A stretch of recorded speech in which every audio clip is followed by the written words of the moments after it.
So this idea of bhava is basically to have an experience of bhava, you have to lose your mind. So that means to lose the mind is very pleasurable, because the mind is always painful to deal with, and it's always, like we said, garbage generator, right? Yeah.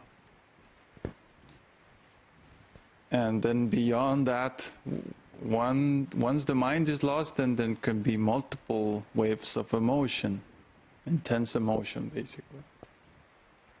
And that is very pleasurable. Mm-hmm. And what happens with crazy people, like in this world? They don't seem to have too much pleasure, though.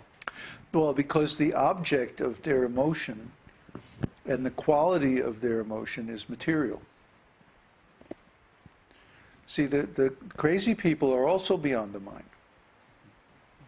But the problem is, in their case, the so-called ecstasy is something negative, like fear or lust or anger or apprehension or worry or paranoia or something like some negative feeling like that.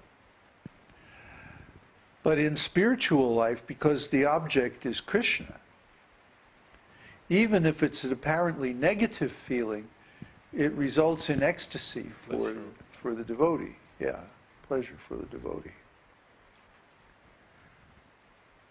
See, so even it's described that Kamsa, for example, was afraid of Krishna, and because of this fear, huh? Like crazy afraid. Yeah, crazy Paranoid, afraid, yeah. totally obsessively afraid. And he used to think of Krishna day and night. And because of this, he got liberated. He didn't get to the spiritual planets, he didn't get devotional service, because he was thinking of Krishna negatively. But see, then there's this another, oh boy. Then there's another phenomenon that's called prem vivarta. Prem vivarta, prema, of course, means spiritual love, ecstatic love. But vivarta means something that looks like the opposite. So prem vivarta means spiritual love that looks like the opposite. See? And especially Chaitanya Mahaprabhu and his expansions and close devotees, they were very, very expert in relishing this prem vivarta.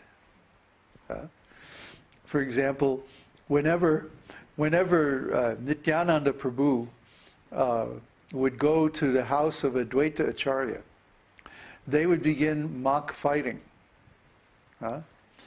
And especially Advaita Prabhu would say, Nityananda, you're an avadut. You're completely beyond this material world.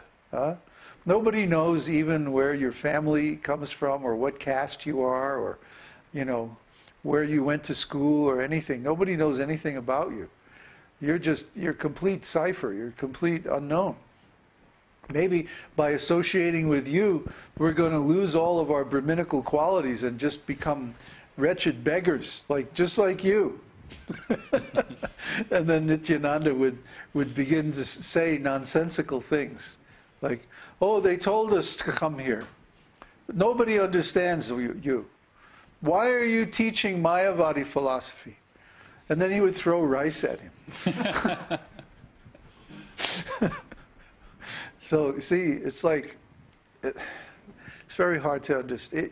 It's like you have to be there. You have to be a part of the pastime to really understand it. You know, so we've actually gone to the places where these pastimes occurred and seen the devotees there, you know, and got some of the mood from there, understood all these and studied. I was one of the editors on Caitanya-caritāmṛta.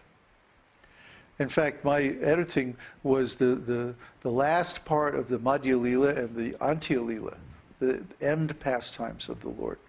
And so this included this wonderful instructions to Rupa Goswami that he wrote and into Nectar of Devotion. And it also included these discussions of the amazing pastimes of the Lord, the mad ravings of the Lord, Chaitanya Mahaprabhu, in the last stage of his pastimes. And at the time when I read that, I had no idea what any of this stuff was about, and it blew my mind.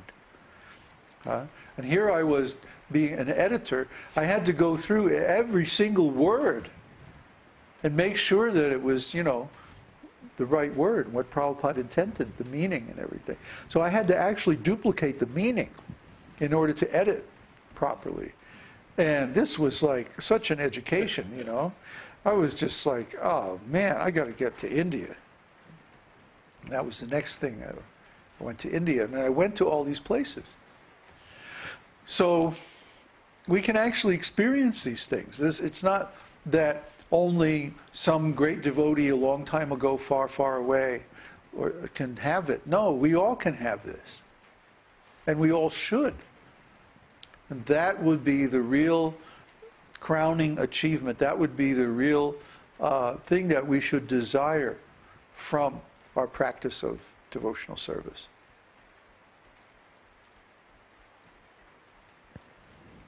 So this, what do you think, what do you believe is the trigger of this losing the mind? Intensity.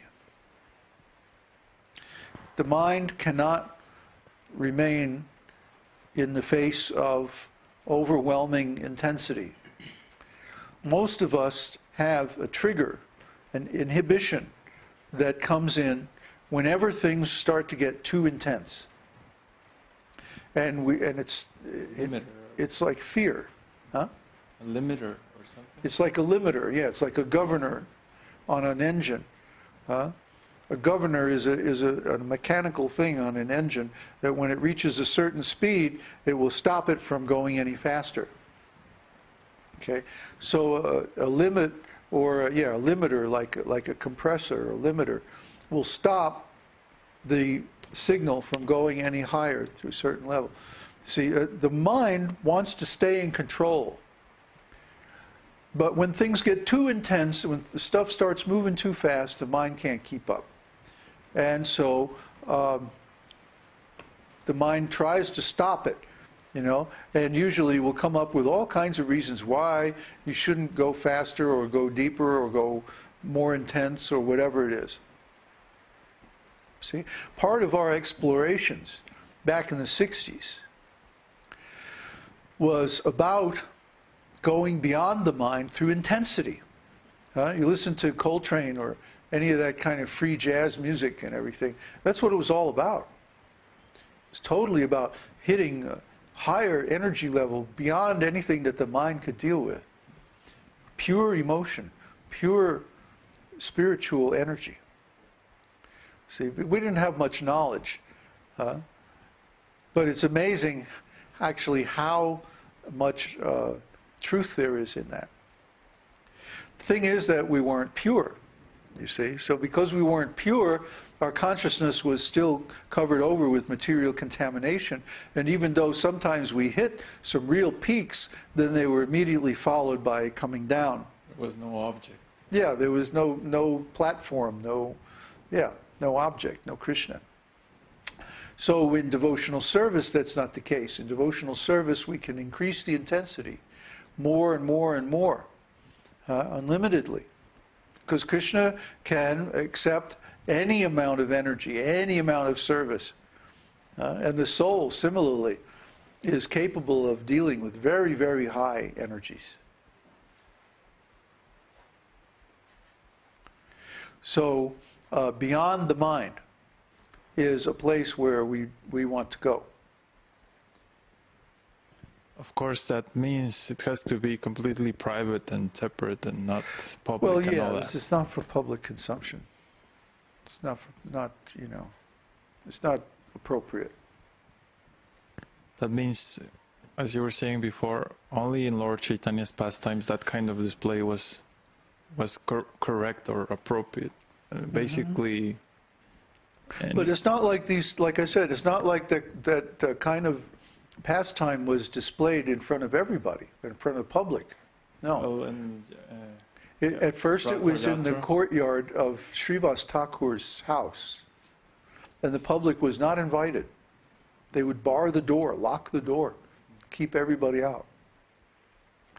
And then later on, in Jagannath Puri, there was a place called the Gambhira. The Gambhira was like this very isolated place near the beach. And that's where Chaitanya Mahaprabhu, Ramananda Rai, Swarup Damodar Goswami, and Sikhi Mahiti, only 4 people would stay there. If anybody else wanted to see